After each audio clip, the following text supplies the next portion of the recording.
Então, palavra do Senhor que se encontra no Evangelho segundo escreveu Mateus, capítulo de número 24. A partir do versículo 4, Jesus falando.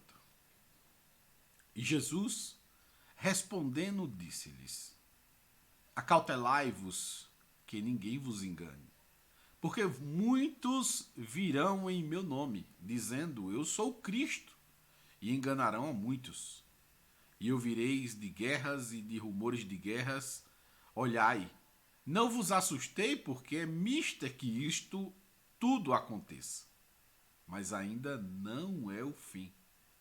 Porquanto se levantará nação contra nação, reino contra reino, e haverá fomes e pestes e terremotos em vários lugares, mas todas estas coisas são o princípio das dores. Então vos hão de entregar para serdes atormentados e matar-vos-ão, e sereis odiados de todas as nações por causa do meu nome. Nesse tempo, muitos serão escandalizados e trair-se-ão uns aos outros, e uns aos outros se odiarão. E surgirão muitos falsos profetas e enganarão a muitos, e por se multiplicar a iniquidade, o amor de muitos esfriará. Mas aquele que perseverar até o fim, esse será salvo. E este evangelho do reino será pregado em todo o mundo, em testemunho a todas as nações, e então virá o fim. Glória a Deus. Jesus, neste exato momento, responde o questionamento do apóstolo Pedro. Quando será o fim? Os discípulos estão perguntando: quando será o fim? Será que o fim já chegou? Será que o fim está próximo? Será que o fim está distante? O Senhor disse: vocês verão sinais para vocês saberem em que momento da história vocês estão. Sinais. Sinais são referências para que nós identifiquemos cada uma das circunstâncias, das situações. Sinais.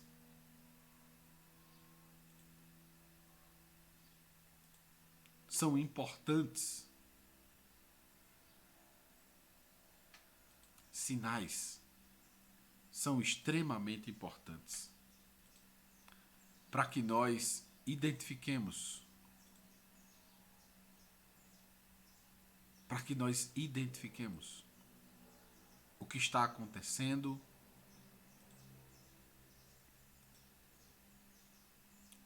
o que se passa sobre nossas vidas, sobre os tempos, sinais. E aí eu trago à tona sinais como, por exemplo, os que acontecem na natureza. Nós sabemos as estações do ano através dos sinais que as árvores nos dão. As árvores, elas apontam a primavera, as árvores, elas apontam o outono, porque em cada estação ela se comporta de uma maneira diferente. E é interessante que todas as coisas que Deus criou, ela deixa sinais. Se olharmos para nós em particular, nós temos sinais. Nós temos sinais de que somos criança, nós temos sinais de que somos adolescentes, nós temos sinais de que somos adultos, nós temos sinais de que somos maduros, nós temos sinais de que somos idosos,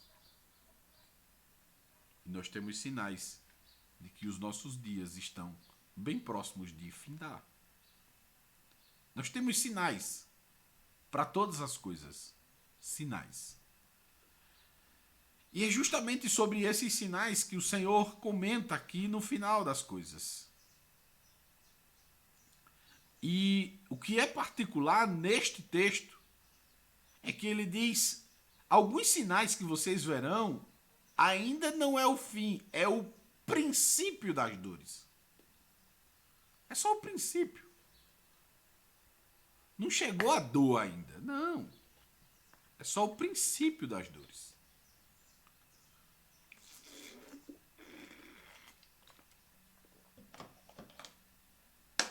E eu acredito que um dos grandes sinais que é possível se ver é o amor de muitos esfriando. E quando falamos de amor esfriando, nós precisamos compreender bem esse conceito de amor esfriando. Amor esfriando não é as pessoas ficarem diferentes com relação a vestimentas. Não é isso.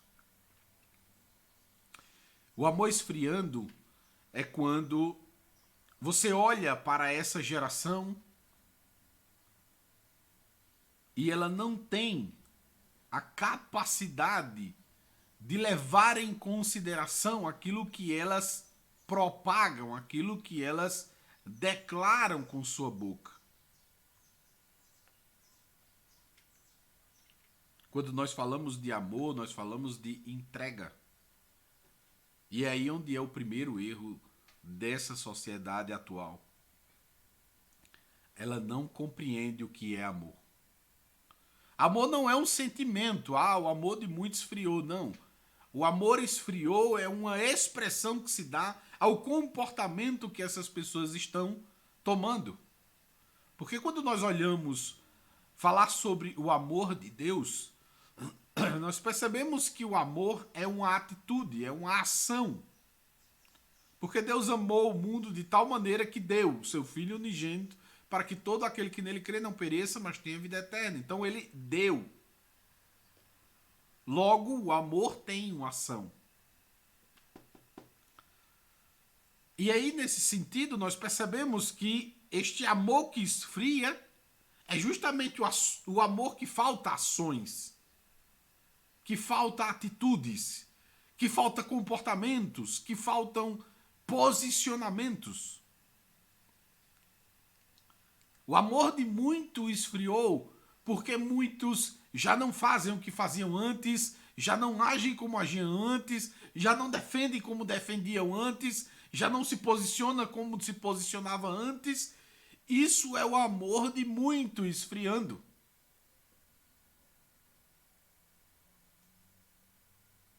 O amor esfriando. Mas acautelai-vos, ainda não é o fim.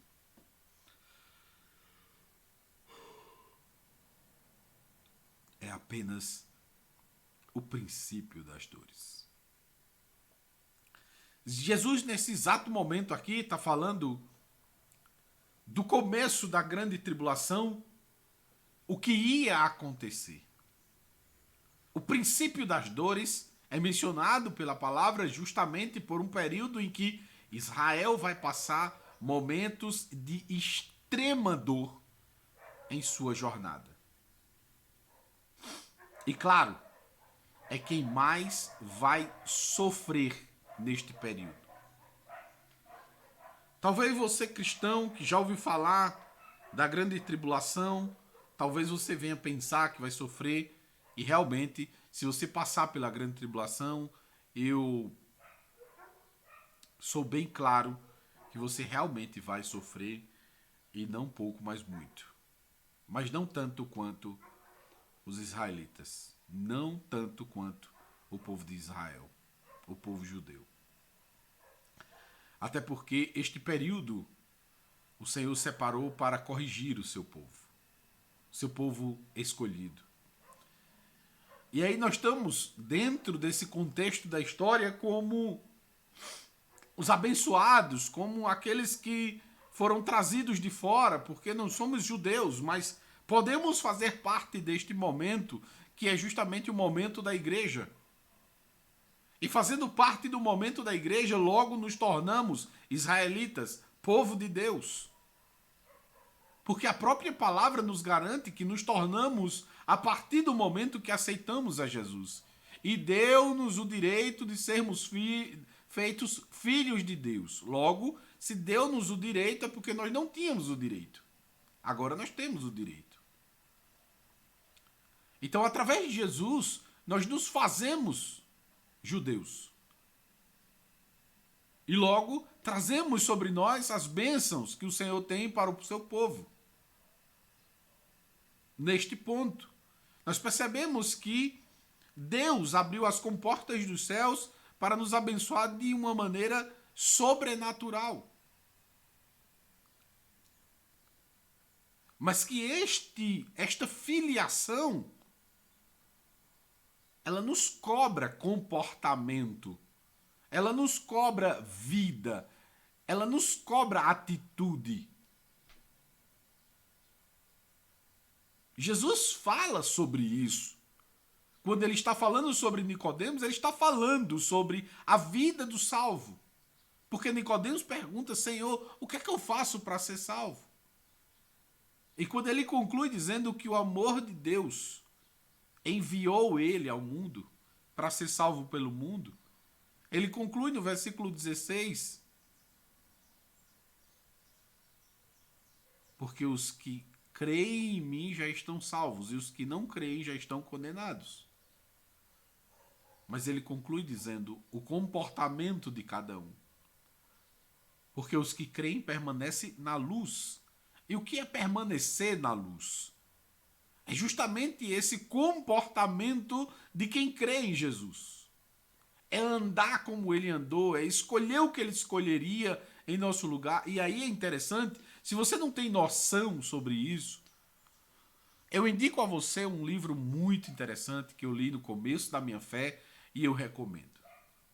Em Seus Passos, o que faria Jesus? Eu tenho certeza que esse livro vai trazer extrema clareza para você. Eu posso até trazer algum estudo aí esses dias sobre. Eu vou me esforçar a fazer isso. Eu acho de muita importância e de utilidade pública. Mas enfim, andar como Jesus andou é justamente o princípio que se tem para reconhecer quem é este povo que se diz ser servo do Deus Altíssimo, ser filho de Deus.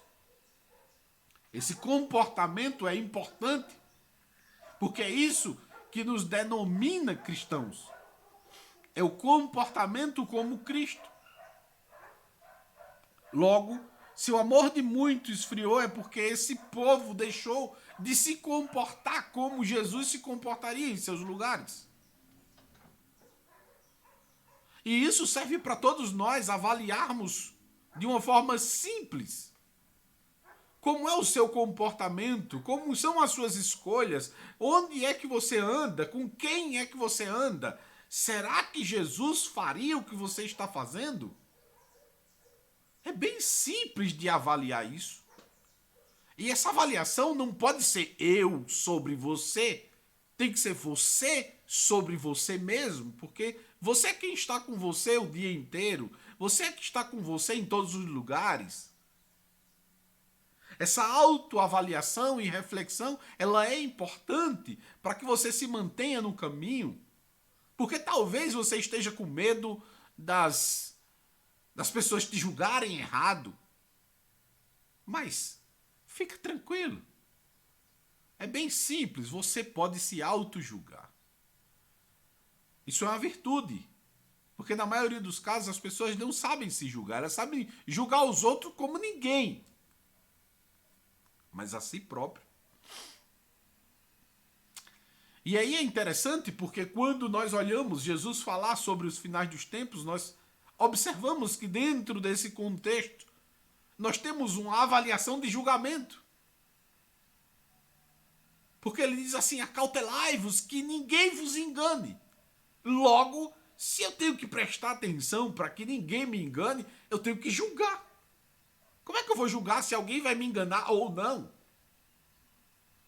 E aí hoje se tem uma máxima de que não pode julgar, você não pode julgar, não pode julgar. Isso é uma mentira do diabo. Eu não só posso julgar, como eu devo julgar. E o próprio Jesus menciona isso. Porque quando o Senhor é questionado, ele diz assim: não julgueis. Não julgueis. Mas o texto não morre aí. Não morre nessa resposta. Não julgueis. Eu não posso isolar esse texto e dizer não é para julgar. Ele diz assim: não julgueis. Porém, se julgardes, da mesma forma que julgares, sereis julgados.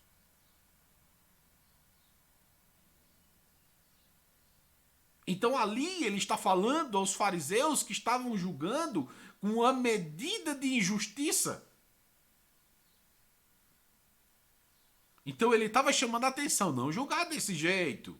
Presta atenção do que é que você está julgando, porque é assim que você vai ser medido.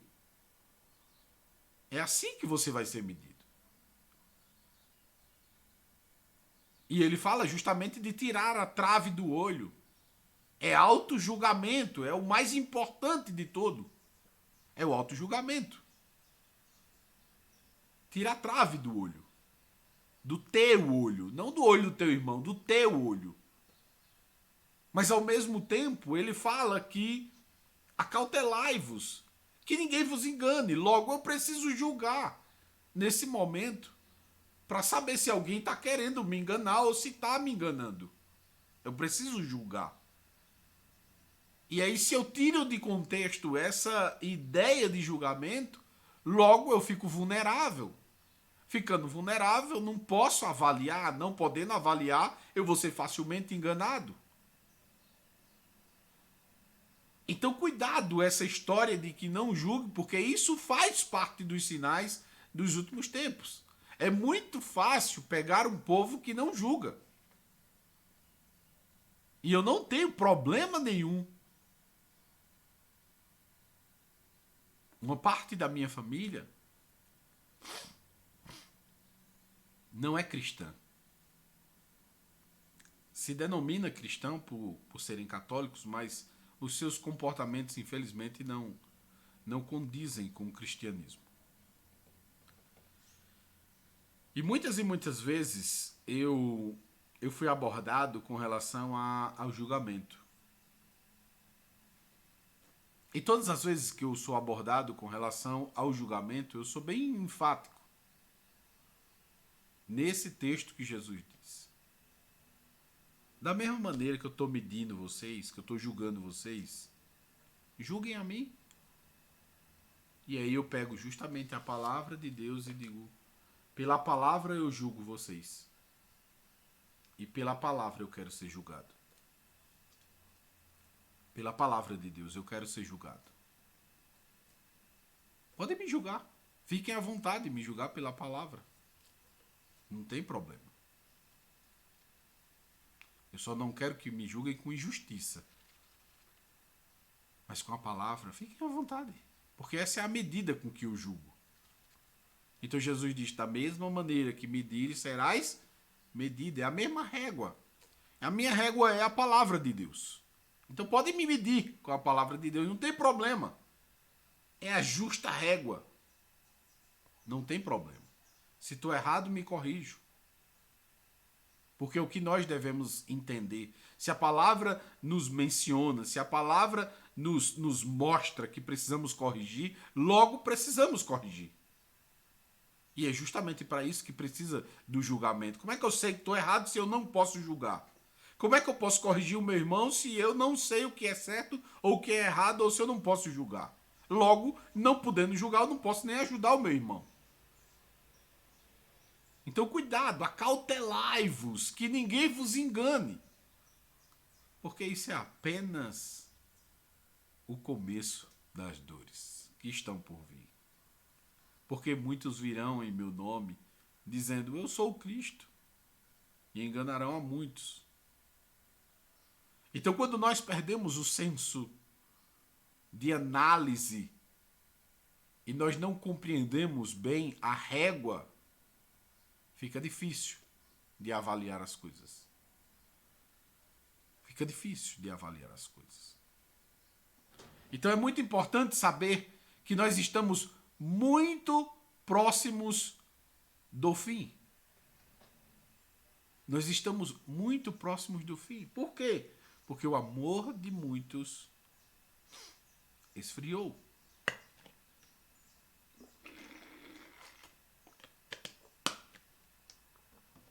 O amor de muitos esfriou.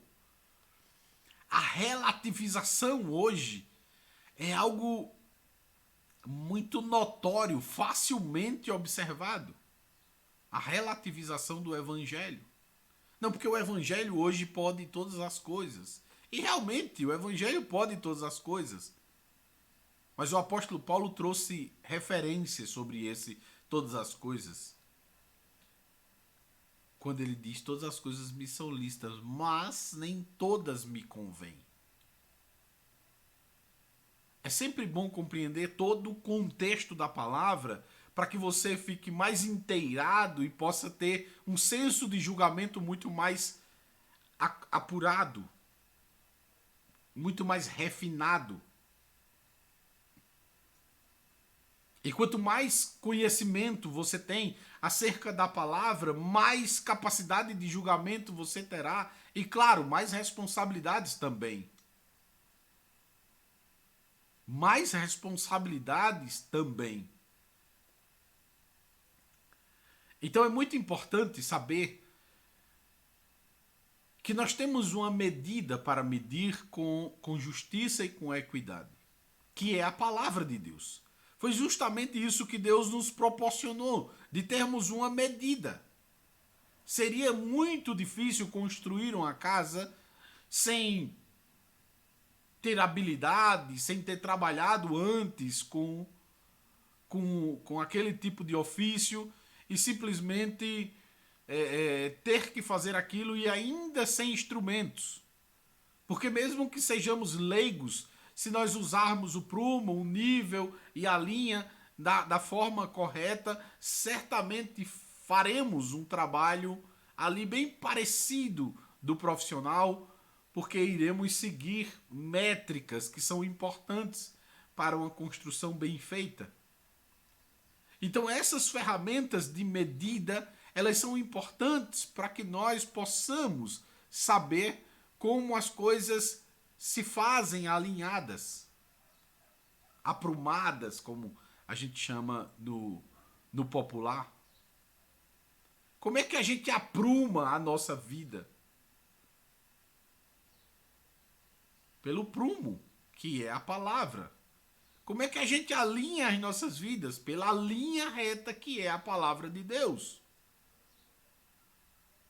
Como é que a gente nivela a nossa vida? Pela palavra de Deus. Ela é o nível exato para que nós saibamos o que fazer, como fazer, quando fazer e de que forma fazer. Quando nós queremos saber o que é cristianismo, a gente vai para a palavra. Quando a gente quer ver os exemplos que Jesus deixou, a gente vai para a palavra. Quando a gente quer ver os ensinamentos de Jesus, a gente vai para a palavra. Quando a gente quer ver se os dias estão findando realmente, se estamos perto do fim dos tempos, nós vamos para a palavra. Então a palavra, ela é o norte para as nossas vidas. Tudo está na palavra. E aí que ninguém vos engane no final dos tempos. Não caiam nessa de achar que nós não podemos julgar. Nós devemos julgar. Mas devemos estar cientes de que a medida que nós usamos, ela será usada para nós. Então, aquilo que eu disse e digo no meio da minha família, da mesma forma que eu medi, eu quero ser medido. Eu meço tudo pela palavra. Logo, me meça pela palavra. Não tem problema. Leia a palavra e me meça pela palavra. É muito simples. Me meça pela palavra. Mas não caiam nessa de achar que nós não podemos julgar. Nós devemos julgar. Devemos julgar. É um dever nosso julgar. Mas lembrando que a medida que nós utilizamos será utilizada para nós. Mas claro que os injustos não farão isso. Não farão isso. Mas nós que cremos na palavra devemos ter a ampla visão e a plena certeza de que a palavra de Deus é a métrica pela qual nós devemos julgar as coisas. Quer saber o final dos tempos? Tem que julgar pela palavra. Paz, querido. MBM Queiroz, meu amigo Micaías. Então julgue pela palavra. Porque os dias estão muito próximos. Nós estamos muito perto do início das dores, como disse Jesus. Não é o fim, é só o início das dores. Tenha calma. Ainda tem muito chão aí para viver. Mas é só o princípio das dores. E quer se livrar das dores, não é do princípio das dores. Quer se livrar das dores? Se entrega a Jesus. Se arrepende dos teus pecados. Entrega os teus caminhos ao Senhor. Confia nele. E o mais ele fará. Sabe por quê? Porque a Bíblia diz que naquele grande dia, num abrir e fechar de olhos, o Senhor nos levará para si. E esse grande dia que ele nos levará para si é justamente o que nós, Igreja do Senhor, pregamos aqui na terra. Que nós seremos livres desse dia das dores. Dessas dores que a Bíblia menciona. A gente até vai ver o início das dores. Mas nós não estaremos nas dores, porque Jesus vem nos buscar. Mas pastor, como é que você sabe isso? Pela palavra. O apóstolo Paulo menciona isso na carta aos Coríntios, capítulo 15. O Senhor vem nos buscar. E ele vem nos arrebatar justamente para não passarmos pelas dores.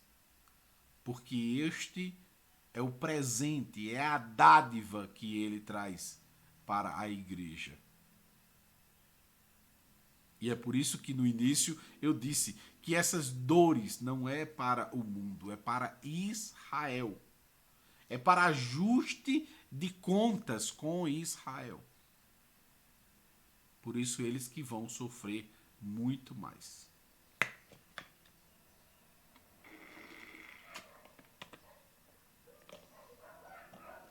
Por isso eles vão sofrer muito mais. Então, para nós concluirmos, o que é que eu devo fazer, pastor? Se autoanalise. Ouça o conselho que Jesus disse. Acautelai-vos que ninguém vos engane. Logo, tenha um auto-julgamento e saibam julgar as coisas pela palavra. Auto-julgamento e julgamento do que está se passando no mundo pela palavra. Porque muitos virão enganar. Muitos virão enganar. E como é que eu sei que não é de Jesus? Pela palavra. Foi assim que Jesus falou aos fariseus: vocês querem tirar um cílio dos olhos dos outros, mas estão com uma trave nos seus. Então é pela palavra que nós julgamos e não somos enganados com aqueles que vão chegar dizendo: eu sou de Cristo. Tá bom. Deixa eu analisar pela palavra se você é de Cristo. Deixa eu avaliar você pela palavra para ver se você é de Cristo. Então o julgamento é importante. Julgue pela palavra. Nós estamos bem perto do início das dores. E por isso, não deixe que ninguém vos engane. Acautelai-vos. Ficai atentos. Não permita que ninguém vos engane.